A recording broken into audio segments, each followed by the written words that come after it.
My name is Christian Lamb and I'm doing my presentation on eating disorders. So what are eating disorders? Eating disorders are illnesses in which the people experience severe disturbances in their eating behaviors and related thoughts and emotions. People with eating disorders typically become preoccupied with food and their body weight.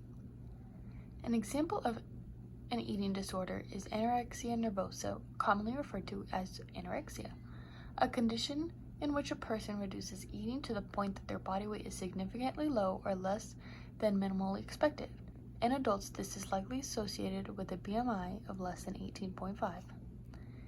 Symptoms of anorexia include dramatic weight loss, someone that dresses in layers to hide weight loss or stay warm, preoccupation with weight, food, calories, fat grams, and dieting. They may make frequent comments about being fat. They resist or are unable to maintain a body weight appropriate for their age, height, or build. They may maintain an excessive rigid exercise regimen despite weather, fatigue, illness, or injury. Bulimia nervosa is another type of eating disorder that is very common. Bulimia is a condition in which a person develops a cycle of binging or overeating enormous amounts of food at one sitting and then using unhealthy methods to avoid gaining weight, such as purging.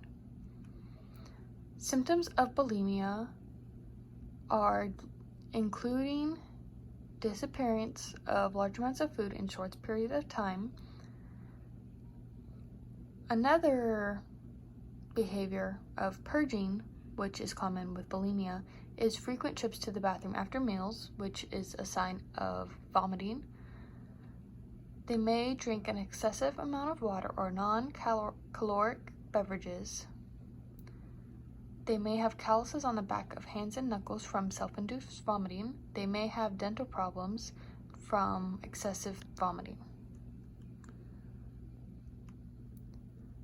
Another eating disorder is called binge eating disorder. This also involves uncontrolled binge eating but differs from bulimia primarily that it is in individuals with binge eating disorders that do not purge. So the only difference is that binge eating disorder patients do not purge. Symptoms are feelings of disgust, depression, or guilt after overeating, eating in secret, stealing or hoarding food in strange places,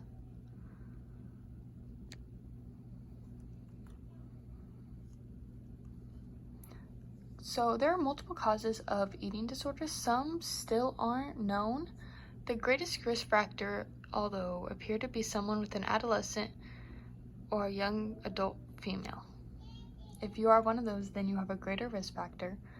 Also, genetic components appear to be significant.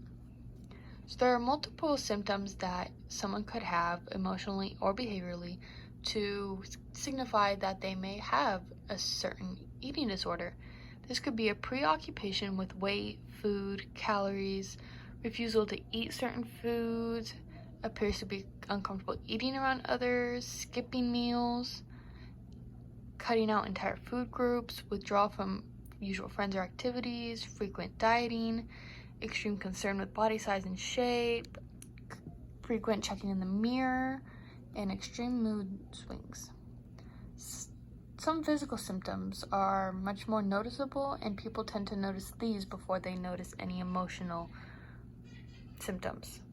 So some physical symptoms include fluctuations in weight, both up and down, gastrointestinal complaints, menstrual irregularities, abnormal laboratory findings. They might be anemic, low red and white blood cells, dizziness, fainting, sleep problems, dry skin and hair, muscle weakness, which is very common because they're getting a lack of nutrients, poor wound healing, impaired immune system, cuts and calluses, and dental problems.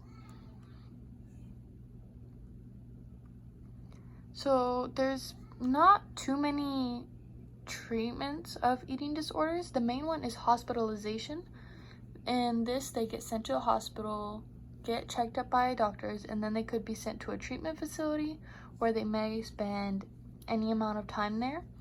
Also, they are involved in psychological counseling, whether they're in the hospital or upon release from the hospital.